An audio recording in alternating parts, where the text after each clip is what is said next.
Et quoi, déjà, élection reportée d'une semaine, décalée d'une semaine, peu mission d'une semaine. Mbote na bino nyoso, vous avez rendez-vous de Kinshasa, Masolo Bana Kinshasa. Seule émission Oyo et ma responsabilité à Kinshasa. Tous les bancs nous avons assumé. Les autres à Kinshasa il y a beaucoup misara batu. Les autres à Kinshasa il y a roté. Les autres à Kinshasa pour le développement Kinshasa. Eux peut samaloba na bateau balinga à Kinshasa. Les autres bah vrai quinois.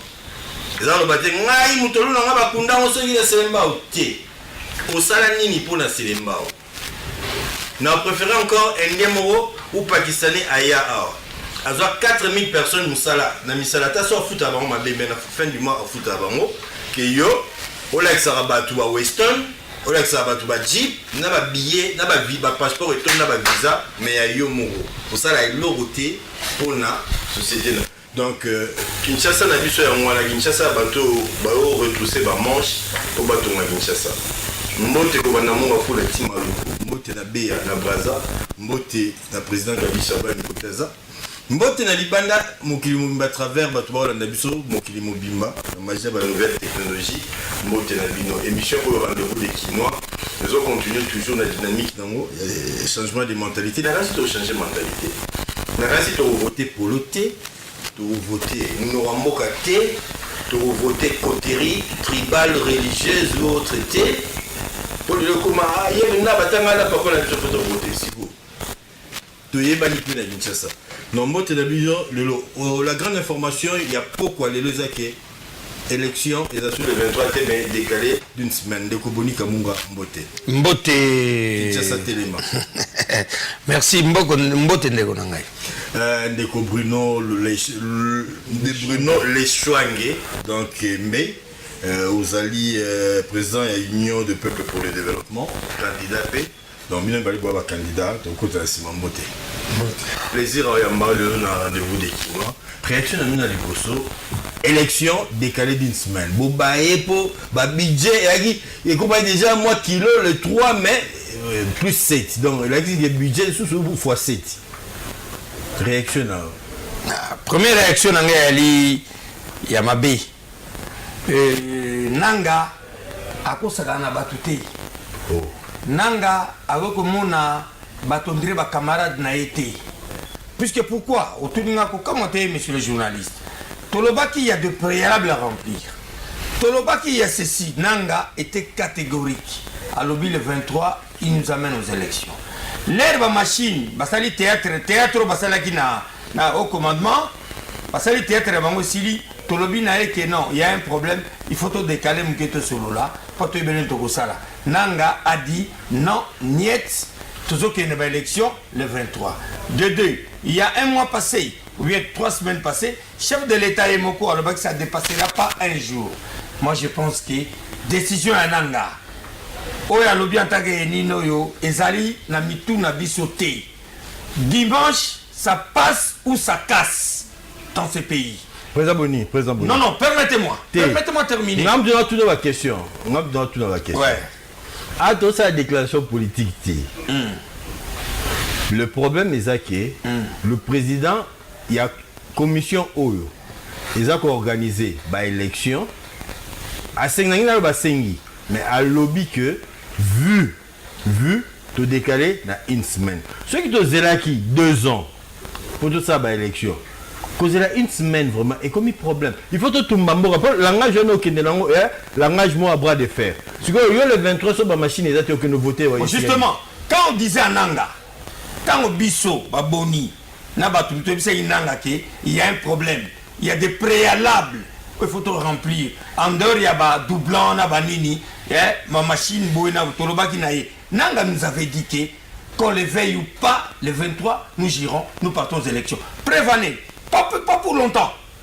Les raoutis, bah mamnaïa, ou à cause de papier, il y a banino, il y a PV. A déclaré officiellement le 23, nous partons aux élections. Voilà. Mais Nanga n'a pas compris. Il a fait l'arrogance. Maintenant, il est contre le mur. Monsieur Nanga, le 23, c'est un dimanche. Ça passe ou ça casse. Voilà. Mets ça dans ta tête comme ça, Nanga. Voilà, et à point de vue, Ndeko Boni et Ndeko Bruno Lechouangé. va reporter l'élection d'une semaine. Yo comme candidat à Moamba, candidat numéro 305, la députation nationale, au Lobini. Oui, nous on avait dit pour le président Nanga, tu as plusieurs fois, tu as parlé de paix dernièrement, tu as posé la question à rassurer que le 23 décembre, il y aura des élections. Puis à continuer qu'on va continuer, alors on va candidat et qu'ils allaient et qu'ils allaient. Mais biso tu veux que le 23 décembre, il sera impossible que l'élection. On a ni impossible. Bah tu veux que c'est impossible, ils ont une façon de Yakoloba. Il dit qu'il y a 70% des machines qui sont déjà là. Quand tout le monde n'a pas eu de peuple. Il doit avoir le dernier. Deux mois passés, lui n'a pas dit. Il a dit ça. Et Tokuta Elisusu, dernièrement, il dit que non, 97% des matériels, ils allaient awa. Bien. Après, à l'obus, il y a 7 machines et Zekaki. Après, ils reviennent. Encore le Bakeno, à Bazan a 10 000 réserves. Alors, on a essayé d'analyser, on a trouvé qu'il y avait quelque chose qui n'allait pas. Bon, à Zongi Alobi, qui est pour PV, tout ça, il y a raison à reporter. Mais reporter 7 jours, ils ont un problème. Mais parole, il y a Pesagibiso. Sa parole. Alors maintenant, il nous dit dans 7 jours, tu as doute. Parce que quand tu nous donnes ta parole, tu nous assures avec assurance. Et comme tu assures 7e jour. Mais maintenant, Bruno. Oui. Il y a un lobby qui a calculé, et puis, par exemple, il y a un lobby européen. Que binomo santaki ke esimbate moi te côté sous la binomo tu as raison que c'est le moment pour comme ça parce que tout le monde le disait bah tout bazar le bawaké élection le 23 exact président nga agi sûr dans ma ramnae mais peut-être que ne ba machine 7000 zigagi yango et pèse moi handicap c'est parce que binomo raison pour ta souka bon si j'ai la ni. Non, le problème, c'est une question, même si tu as raison, il y avait problème, le problème est qu'il était tellement trop sûr de lui. Et donc, je parle par rapport à ça. Tu vois, même si on savait que ça allait se passer comme ça, il était tellement trop sûr de lui.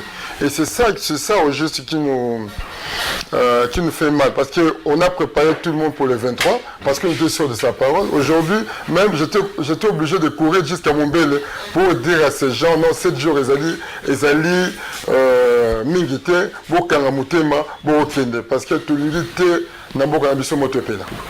Président Boni, est-ce que solution, ils allaient les lois ça monte pour retarder l'élection d'une semaine? C'est vrai que, et comme il problème, il y a un candidat contre Nanga.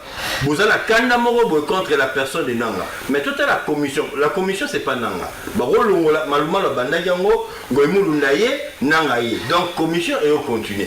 Si que tout bébé ça va élection dans l'élection du collège, candidat bino vous avez contre Nanga. Non maintenant on ne croit plus à ce monsieur. C'est terminé.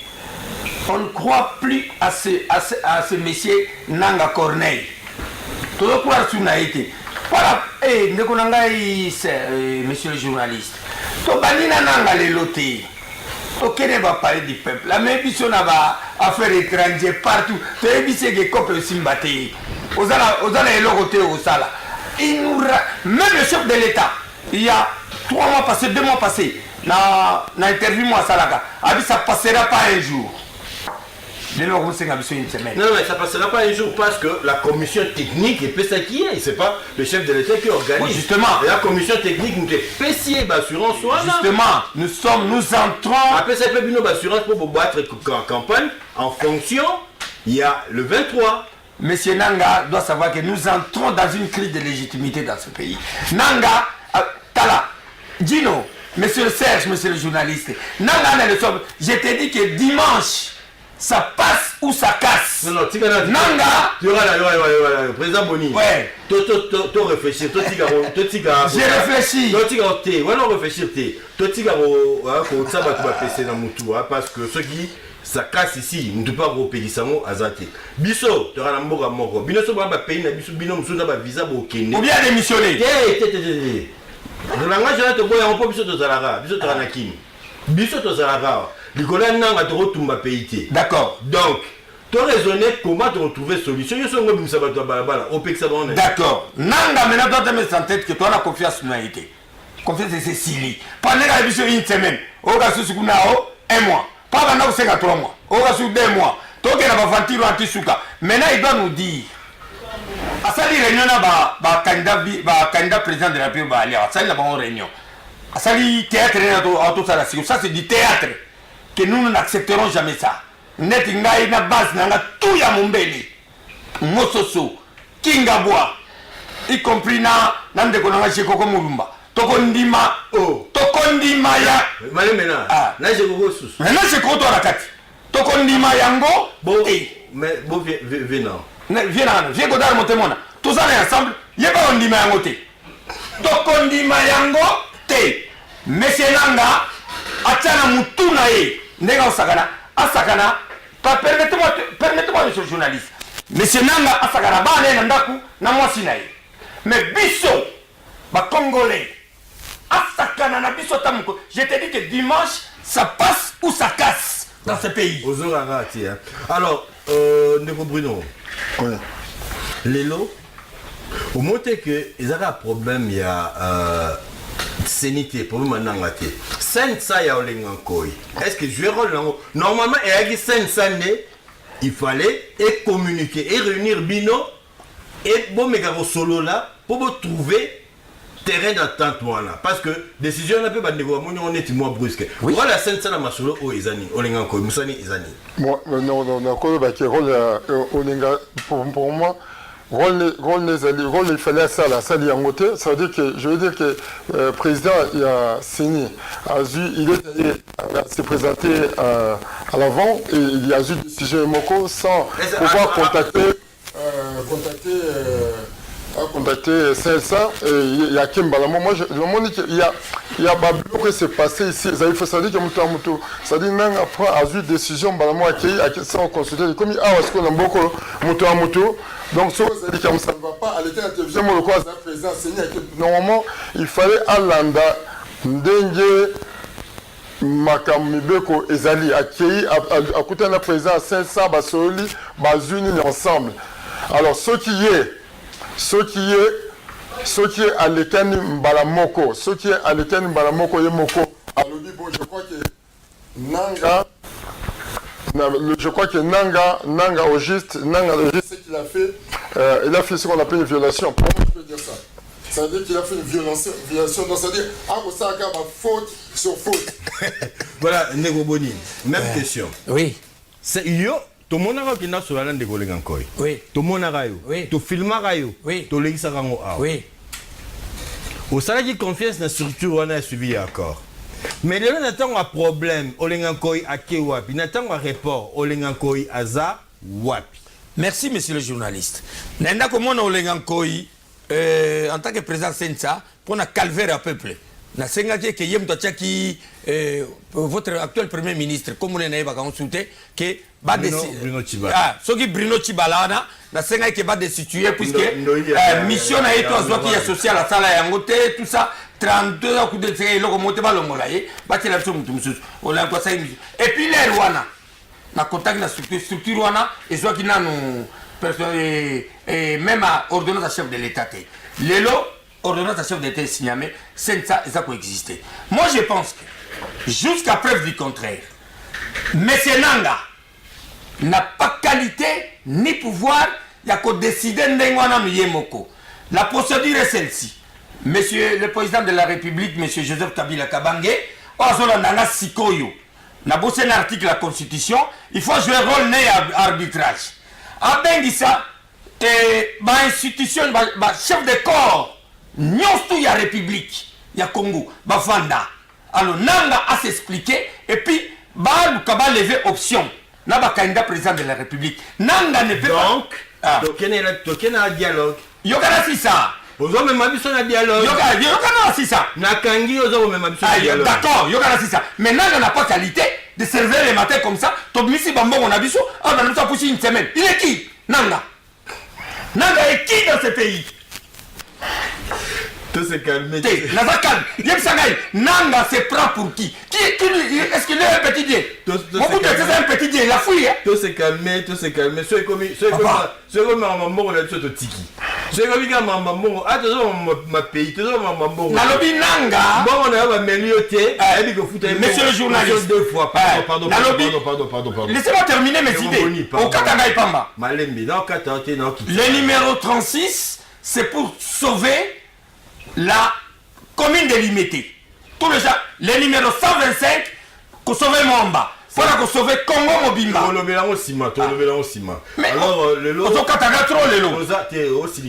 Non, son petit président national, au Tiki Alobanga, Alobate. Donc on a un président national. Tu défends Nanga. Du solo, Ezaboye, la bonne nouvelle, bien que l'élection est allée, mais il faut travailler dans le sens de développement. Ligne maritime congolaise, après je ne sais pas combien d'années, 20 ou ce combien, pour ça l'acquisition, il y a flotte. Congo, ils ont besoin bateau de pêche. Il y a haute mer. Pour une première fois. Kobanda, Kozwa, conteneur, na Dubaï, na Chine, parce que jusque là, bateau ne sera réservé à Paya. Alors, nous sommes un stratégique pour un pays nabiso. Et on y a un rapport et matara, bateau à Paya. Congolais, ça, la commerce, vraiment, on a boyé. Et le candidat Boromon a boy. Baumon a boy na Mambouya. Na te nous voilà commentaire dans là. Baumon a boy. Pour na bateau à bateau. Lelo Jean-Marie est laissé. DG, il y a ligne maritime congolaise. DG. DG, il y a ligne maritime congolaise DG. Non. Donc depuis une année. Viens comment DG. Voilà alors tout là.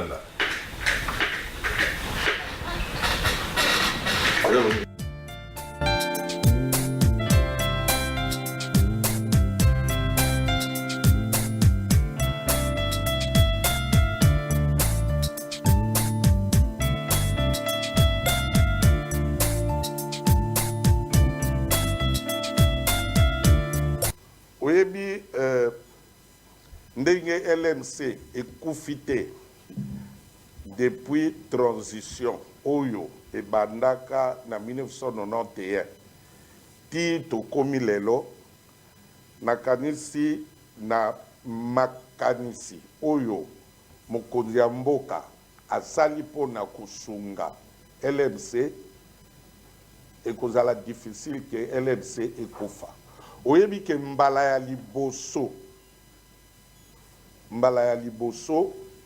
LMC azwa na budget il y a 2018 plus de 30 milliards de francs congolais oyo bapesaki mpona subvention na LMC ezalaki likanisi ya mokonzi ya mboka. Même si mbongo nyonso wana ebimi te parce que tozalaki na année électorale mbongo mingi ekendaki mpona makambo ya élection, mais c'est pour la première fois que omona na budget ya mboka basalisi société na montant ya chiffre wana et tozali na likanisi ke ndenge tozali kokenda LMC ezali société oyo ekotombola lokumu ya mboka parce que oyebi lelo na commerce international à peu près 80% ya ba mouvement ya ba marchandise esalemaka na mai ba avion ememaka kaka quelques kilos tout ça. Soki mboka azali kosomba na mbongo na ye biloko na libanda badiskutaka toujours nani akomema biloko wana. Baloi na mboka na biso ezali ke soki gouvernement abimisi mbongo po asomba eloko libanda il faut LMC nde emema biloko wana. Mais LMC azalaki komema yango te parce azalaki na bamasuwa te. Yango wana oza komona tozalaki kosala perte ya mbongo ebele. L'air basalaka ba négociation. Tokamati par exemple entre biso na Chine. Tolobi voilà tokosala musala boye pour 5 milliards de dollars. Na 5 milliards de dollars wana okomona par ya transport ezali à peu près 1,5 milliard. Mais mbongo wana ekokenda wapi ekokende pa ba chinois parce que bango mutu bazala masuwa pona komemela biso tokozwa eloko moko te. Yango wana mokonzi ya mboka l'air topesaki explication ya makambo wana apesaki que achat ya navire wana ezala une priorité et vraiment tokumisi ye eke toannonce lelo ke ndenge tozwi masuwa wana ezali volonté na tenu ya promesse oyo ye apesaka biso. Promesse du chef de l'État, pour une fois, depuis très longtemps, la République démocratique du Congo est commis à bateau. Les Alaki Babilo, il y a le Koumou, il y a Congo, il y a Zaïre, SEMZ. C'est un bateau, 10 bateaux, il y a Gaïa et Kenda partout. Tu as connecté dans mon Kimobima. Respectable. Mais le gars, c'est toujours un malembe. Neko Boni. Tu mets ton malembe. C'est vrai que l'élection est ça, mais tu as tout le monde raté pour l'élection. Bandekoba travaille dans le développement. Jean-Marie Hélé, c'est DG, je confirme, DG à ligne maritime congolaise, LMC. Basombi bateau, il y a Liboso, ils ont voyagé sur instruction du chef de l'État, Olobini. Commentaire, n'a commentaire à Essengo. Et Essengo Makasi, là, moi, il vient à Jean-Marie Hélé, que je respecte beaucoup. Première, Bandeko Nangaï, Taona Banabatu, je suis pas né de la dernière pluie, rencontre Nangaï à Liboso, na Maréchal Mobutu, Nansele. Tozaganaï. Yo, moi, oui, Ngai, Jean-Marie Laissé, Lisanga Bonganga. Osomba personne comme Mobutu Ayamba Bisso, Nansele, Bisso Misatu. Tosoro la gamine. J'ai dit à haute voix, Jean-Marie Laissé, tant que vous Massoua, et Banigoya, j'ai compris que ça c'est la classe de Mobutu. Les gens qui veulent que le pays change. Oh. Vieux, Nzambe, Apambolayo, na chef de l'État, na initiative Wana, tous appellent Massoua. Et va nous permettre que Mboka na biso fonctionner puisque les gens qui se soutiennent au moins ba maso ekiti na mwanda maso eko longola biloko na mwanda ti matadi ti boma ezate lokola bateau na biso mokezoya Vieux Jean-Marie que le Seigneur a pambolo sous makasi na ba initiative aujourd'hui sous le soutien du chef de l'État. Je suis très content de ça. Dego Bruno. Oui. Pour une fois, bateau Zoya, bateau Soya, haute mer, au Japon, au Dubaï, au Chine, un peu partout. Je félicite le DG et je félicite le chef de l'État, mais il y a toujours un problème. Parce que Bilo connaît Koya, et après quelques temps, tous ont candidats, tous ont parce que Mboka a besoin de voiture. On va changer, tissu, piné, surtout, on fait tout ce qu'on est en train de faire, mais dans monter au pièce, il faut bâtir pour Mboka démarrer, madame, ils ont toujours été. C'est ça le problème. Donc, le problème est que ceux qui ont tiré pièce, on est sur Basel, ça la sécurité et qu'on a, parce que c'est peut-être la justice. Tu vois, nous devons essayer vraiment de mettre la main sur la justice. Quand je parle de la justice, je dis quoi? Ça veut dire que nous devons essayer de séparer la justice et le pouvoir. Ça, nous sommes obligés de le faire. Surtout Mboka Liboso. Et que le chef d'État reste le président suprême de la justice de tout. Mais il n'aura plus le droit de se gérer de la justice. Le principe de la séparation des pouvoirs est à la raison. Non, parce que si la justice est aujourd'hui, c'est à cause de la politique. Un ministre, je ne sais pas qui, peut appeler n'importe qui pour qu'un magistrat arrête. Il y a un problème. Arrête un innocent, il se trouve en prison, il y a un problème. C'est comme un bateau, c'est quoi? On n'habitait pas dans bateau, on a érayé, tout le bosso, bayi bambongo te, on bon côté, qu'est-ce que tu as évité? Tu as bloqué on est ici là. Nous devons, il faut tout, on a des importants, des injustices. Un pays ne peut pas se lever sans justice. Donc il faut tout bête sur ça. Tu vois, même sur le magistrat là. Donc il faut tout Luka, il faut tout Luka, tout favoriser Bango. Il faut tout Luka moyen, il y a une bibliothèque pour ça, il faut tout le moyen, base à la aisée, ça veut dire, base à l'avantage de la banque, mais tout un point d'acclamation serait. Ça veut dire que si un juge a jugé mal ou a Selbani, tout ça, on mettrait une commission, il sera arrêté, mis en prison 5 ans, il ne pourra plus exercer dans ce pays. Et la même chose de côté du pouvoir. Un ministre qui fait quelque chose, tout de suite, le Cour constitutionnel, on peut l'arrêter, la condamner, d'enlever son immunité. Au juste, on doit être dur pour que ceux qui sont en train de faire, que je félicite, demain, puissent donner des résultats et que ce pays aille en avant. Président Bruno, voilà le problème là, magistrat. Non, j'ai problème avec tout. Moi, je suis politique, moi-même. Vous avez problème dans ma juge. Non, non, non. Non, moi, juste, chacun doit contribuer, on fait que contribuer. Donc, pour il faut faire ça. Et c'est que nous continuons dans le même système. Tu vois, sur le tiers pièce, on a bien en pièce. On a ta voiture, et on tient sur le budget à l'État, on a l'essence et démarrer tout ça. Natunaki DG Jean-Marie, et laissé, question la mais Erzaïr, la compagnie n'y sur l'État et Koufaka, parce que, et comme Oza, Bilongo Neti, par exemple, il y a honorable Boni Kamunga, il faut y avoir fait. Problème à gestion lobby, ça dépend de qui est à la tête.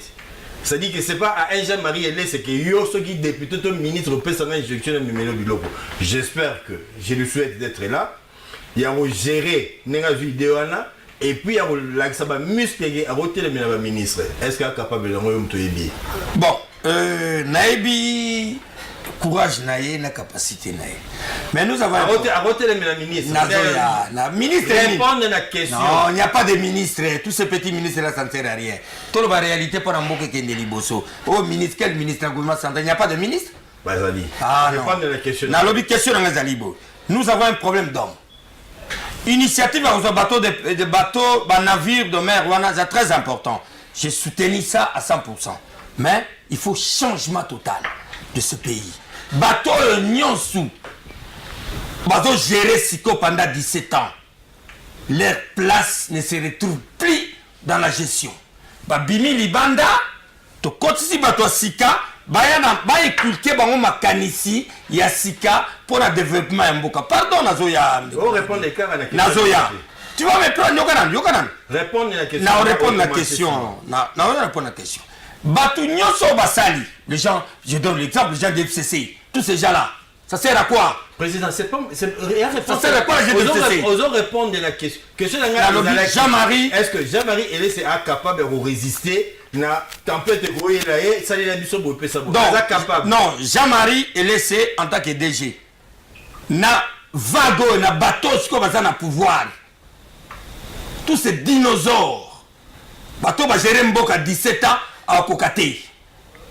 Il faut balongwa.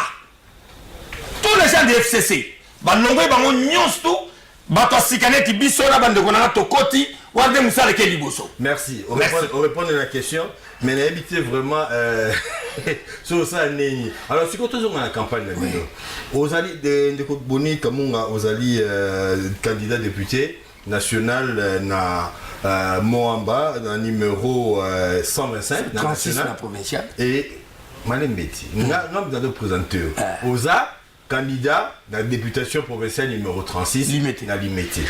La Limité, on a notre provincial Bouza, la Bajikoko, Bouza, la Bagodar, Motemona, Babino, Bouza, moi, belé, hein. 127.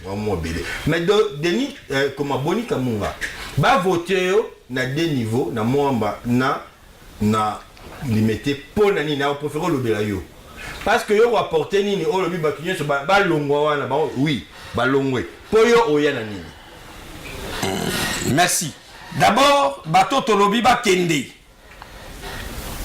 puisque bazana na bilanté 17 ans ba gérer pays bilan zaté to kera commune na ba dans la province na ba dans la commune na limité. Je suis candidat député provincial commune de Limité.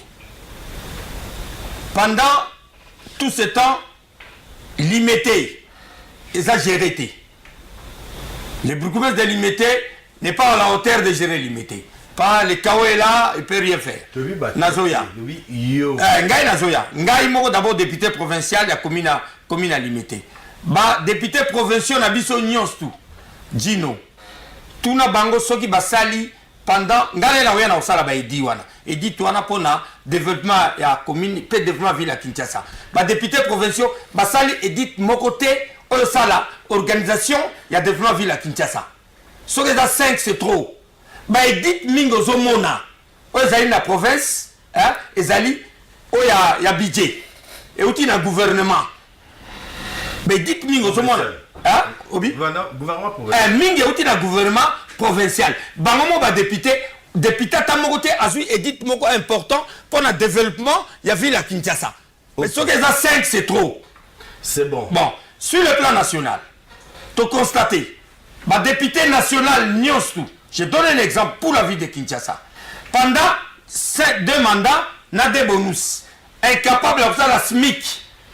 SMIC pour le salaire des fonctionnaires de l'État. Or, les fonctionnaires de l'État, ils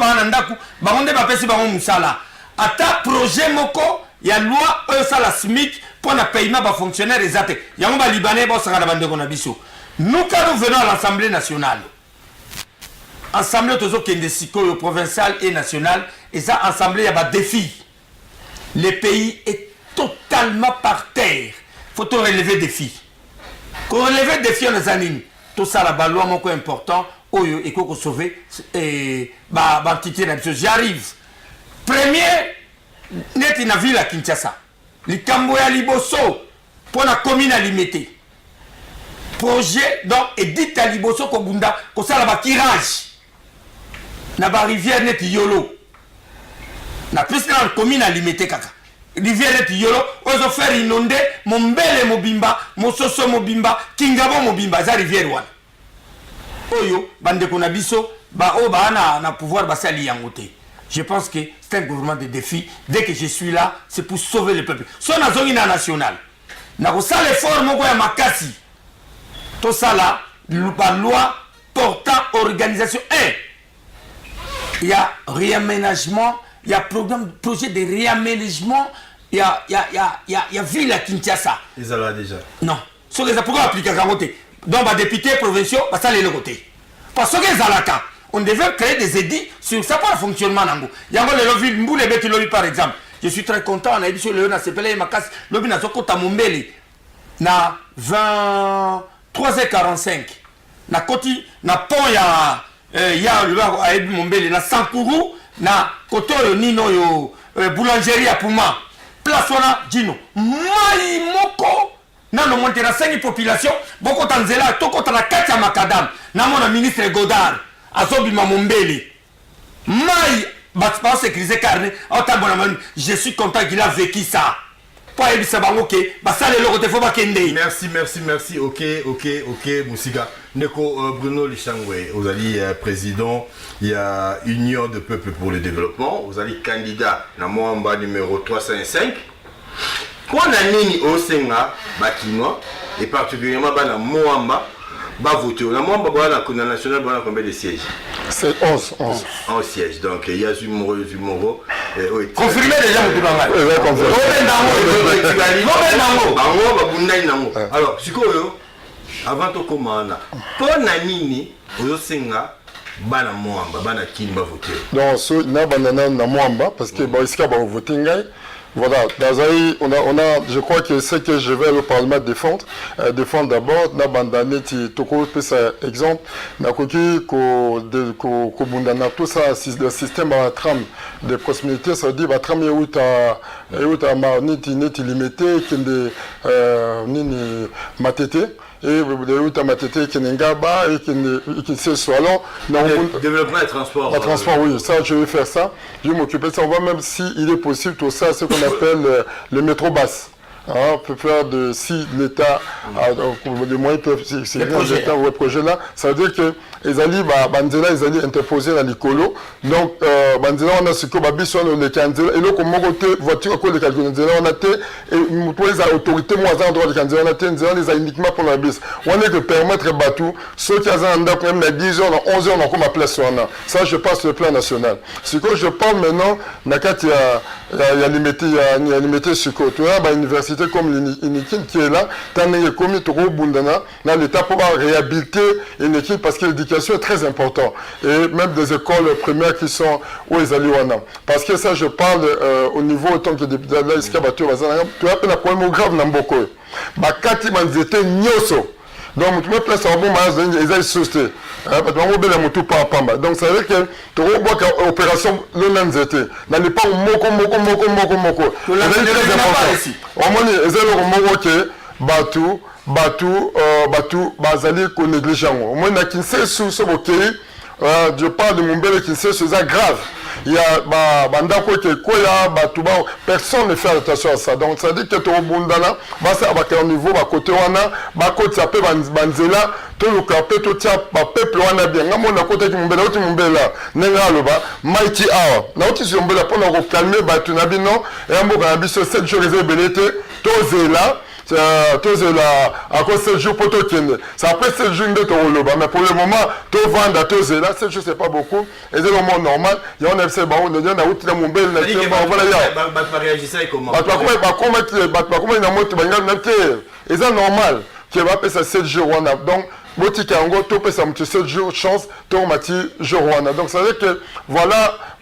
Misala Touré Sala, mais ce qui reste créé de parcs pour chaque soir, chaque fois qu'on parent, on va tirer la bande, même à bande, on va sakana, basakana bon bazonga. Ça veut dire que notre zona, j'ai tout un projet pour Moamba. C'est tout un projet, je commence à parler sans prendre 1 heure, mais on a encore moins d'amboana et Zaliango. Voilà, tous ceux qui ont réussi, tous les candidats Moussoussou, il y a Azali Adolphe Ebonja, Adolphe Garmorotata, Aza candidat dans le Congo, la moi embatté dans le Congo, tout l'année rapidement et plutôt continuer sur la lutte.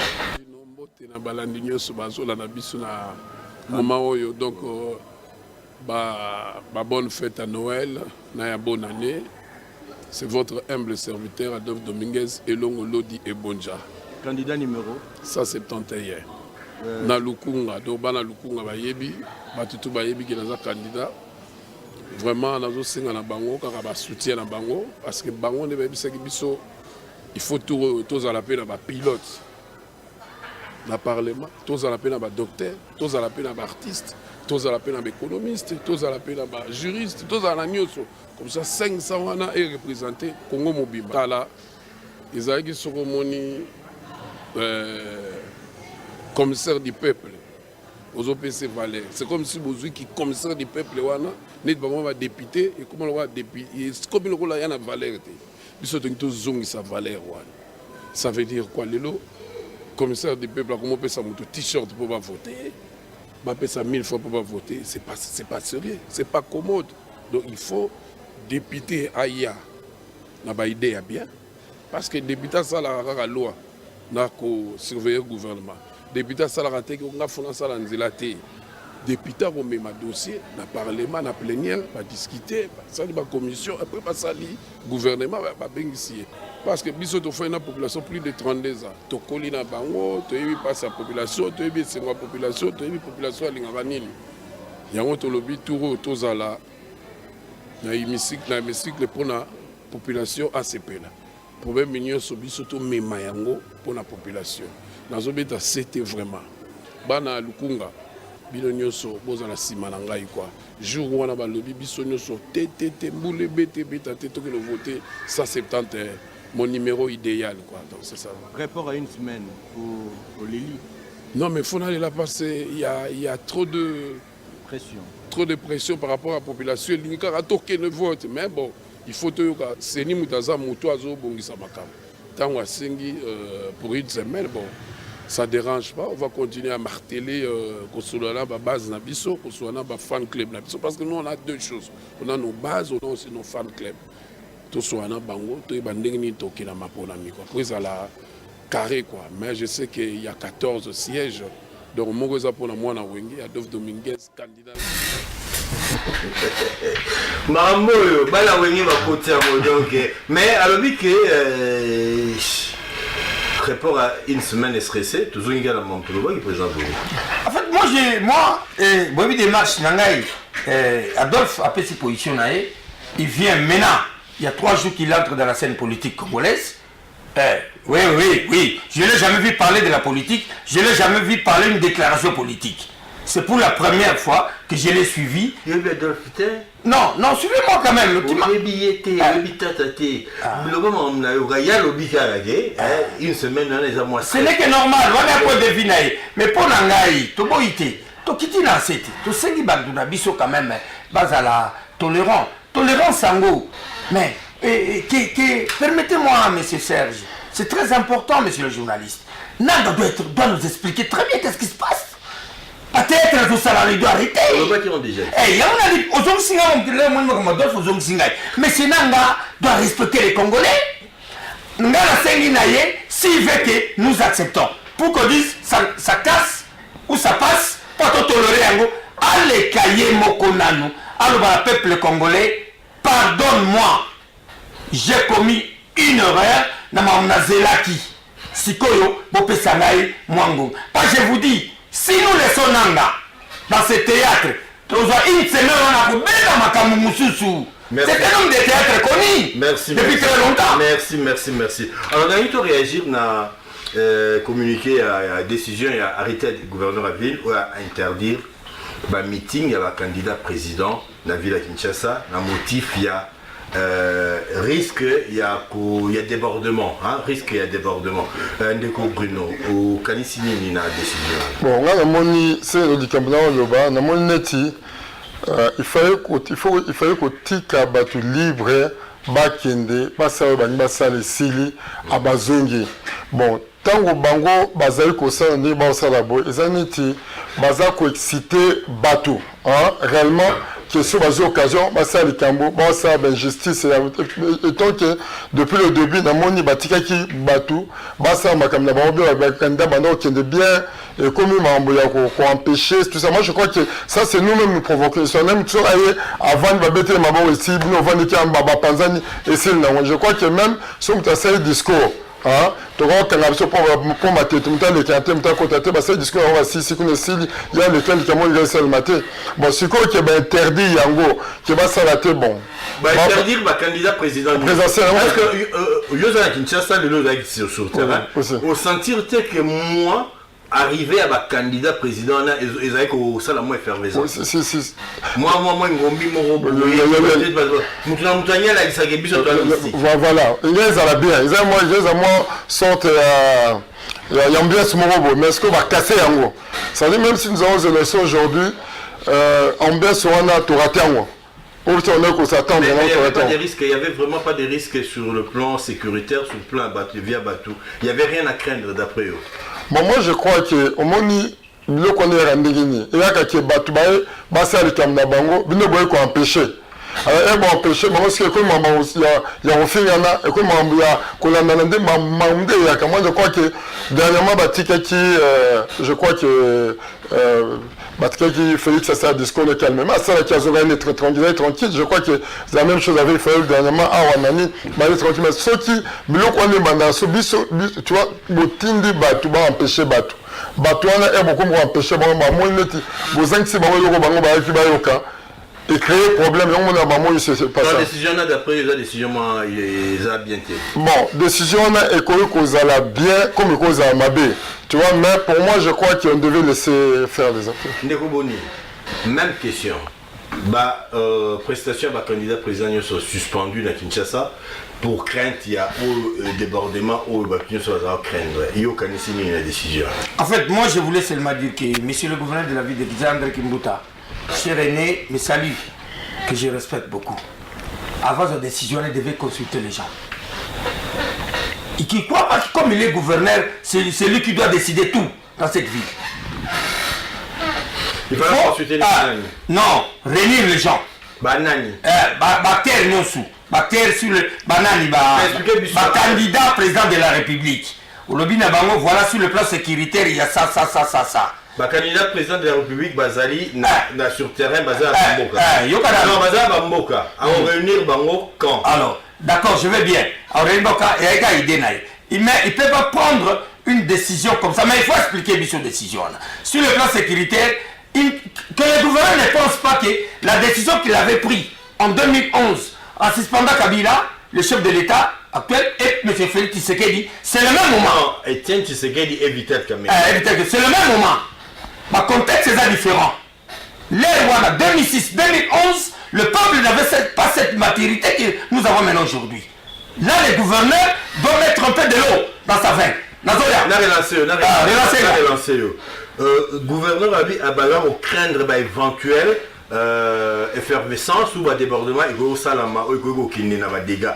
Parce que déjà ceux qui de Tali tensionné les au Kende, il y avait quelque chose à craindre parce que Azana ba service au bisoto na ngote, notamment ba service de sécurité et conseil de sécurité il y a ville à Kinshasa, il y a province à Gérango. Est-ce que vous connaissez cette décision là et c'est repose sur quelque chose aussi de vrai? Bon, ala subasmane ya makasi, on a empêché que l'aime sous désordre de Ngauzala, débordement de Ngauzala et ceux qui vont tout, bakuta la Kinshasa, ça allait créer bain de sang, maquiller tanga, tout ça. Je sais qu'il dit, notre gouverneur dit régulièrement, je suis qui j'aime la paix, Tony peut maquiller tanga la Kinshasa. Je suis parfaitement d'accord avec lui. Ça, je ne refuse pas. Monsieur le gouverneur, merci pour votre décision. Pour le boulot à la Kinshasa. Mais je vous demande, de temps en temps, avant de prendre des décisions, des grandes dimensions comme ça, il faut associer les gens. Quand ça a un bureau, non, on a tout ça, mis canard, on a une pause, on a une décision. Ça, j'ai dit non. Il faut associer Batou, au leader d'opinion, candidat président de la République, mais décision de bien pour éviter dégâts. Dégâts à la ville, la biso, Tolingi Yangote. Là, nous sommes d'accord avec vous. Mais à la prochaine, la décision, non, monsieur le gouverneur, na kitagi na Mombeli, na kiti na Mososo, na sengi Batou tout, batia na se. Na sengi Bakinois tout, batia na se, selon demande à gouverneur. Mais nous demandons au gouverneur.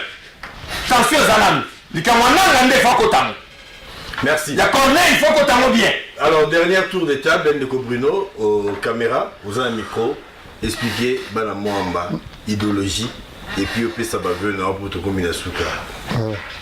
Na lobby na Bana Mwamba, nous surtout voté numéro 305. D'ailleurs, Rabino qui na ko défendre.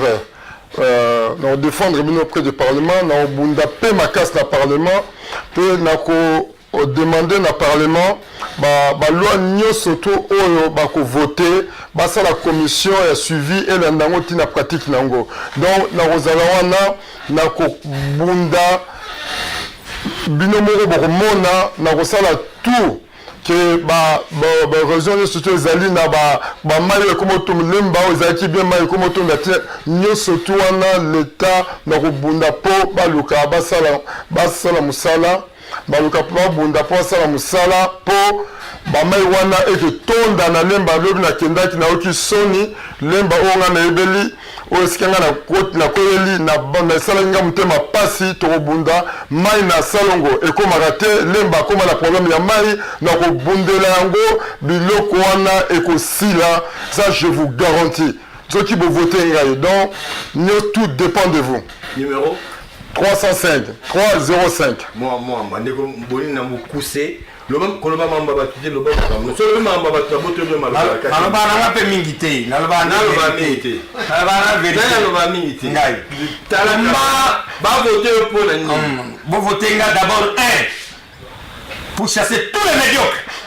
Il y a majorité na ya opposition babina baronyo tout voter ba sika de deux bana limité Mososo enclavé, Mombele enclavé, Kingabwa enclavé.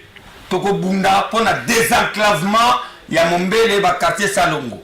2, 3, na Sengi Mwamba Mobimba. Tala Mbanzale Mbanive Komi. Tala Mwamba Nive Komi. Toko Bunda, to sala mibeko ya malamu pombo ketambo lebuso. Numéro nanga ya limité Mobimba. 36 na provincial. Bana Mombele, bolata gate. Ba moi il a venu le lamba bolata. Na 5000 ya otonga. Bolia yango, bo voter bango te. Bana Mwamba Mobimba, le leader est là. Il est bien connu, c'est 125. 125 pour rien. 36 na limité, Ongaibo non. Bana Kingabwa. Tozana Bino, na Jekoko Mulumba. On est ensemble pour chasser tous les médiocres.